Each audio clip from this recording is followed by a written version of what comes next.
The sun beat down on the dusty jeep as Liam navigated the winding mountain road. Dust devils danced in the distance. Excitement crackled in the air, thick as the summer heat. Liam, Nadia, Ben and Chloe were on their annual camping trip, this year venturing into the remote wilderness of the Colorado Rockies. Towering pines and jagged peaks promised adventure. They hoped to escape the city, reconnect with nature and create memories that would last a lifetime. They finally arrived at the trailhead.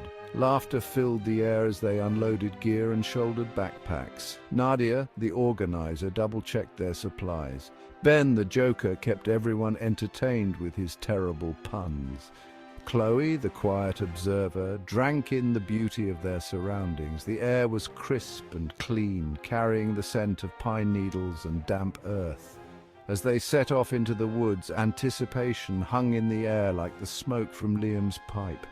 The trail wound its way through dense forest. Sunlight dappled the forest floor, creating an interplay of light and shadow. The friends fell into easy conversation, their voices a comforting counterpoint to the rustle of leaves and the chirping of birds. They felt a sense of peace settle over them. They were surrounded by the raw, untamed beauty of the wilderness. They were miles from civilization, alone in a world of towering trees and hidden wonders.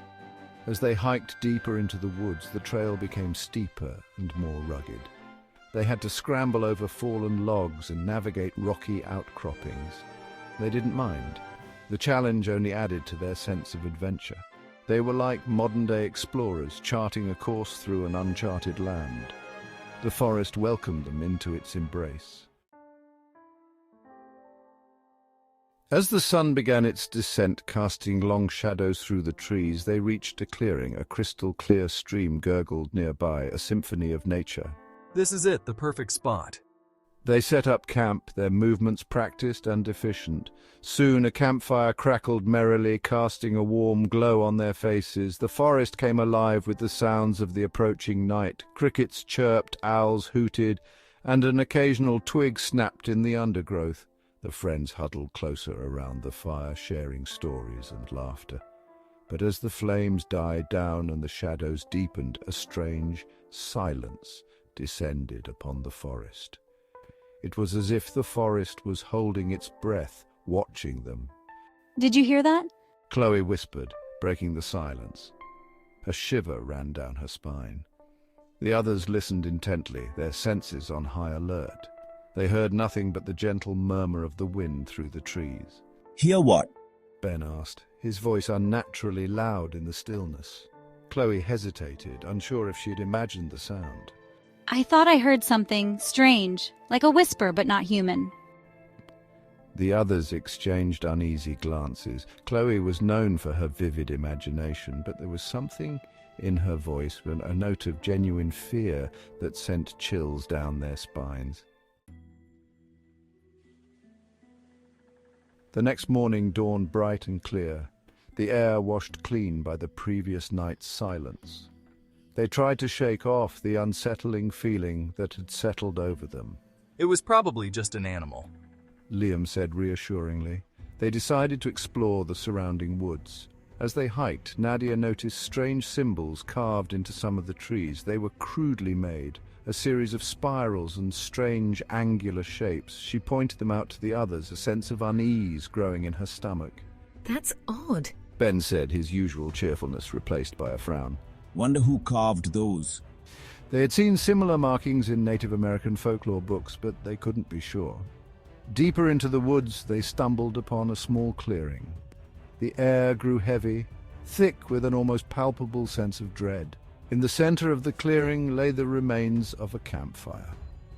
It had long since burned out, but the ashes were still warm to the touch. Scattered around the fire were the bones of small animals, picked clean and bleached white by the sun. The silence of the forest pressed in on them, suffocating. The sunlight seemed to dim, casting long, eerie shadows through the trees. They felt a presence, watchful and malevolent, lurking just beyond their sight. An overwhelming sense of dread washed over them. They were not alone. Something was watching them, its eyes unseen but ever present. A strange uneasiness clung to them as they returned to camp. The forest, once so inviting, now felt threatening. They tried to rationalize their fear. They were letting their imaginations run wild. But deep down, a primal instinct told them something was wrong. They were being watched. As darkness fell, the temperature plummeted and a thick fog rolled in, blanketing the forest in an eerie silence. The fire, their only source of warmth and light, struggled to penetrate the oppressive darkness.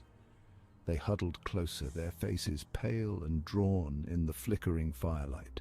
Strange sounds echoed from the woods, animalistic growls and guttural snarls that sent shivers down their spines. Chloe, her eyes wide with terror, pointed to a figure in the fog. It was tall and gaunt, its eyes glowing an eerie red in the darkness. It moved with an unnatural fluidity, gliding through the trees like a phantom. What is that? She whispered, her voice trembling with fear. The others turned to look, their hearts pounding in their chests. The figure was gone. Panic started to set in. Liam, trying to maintain his composure, insisted it was just the fog playing tricks on their eyes.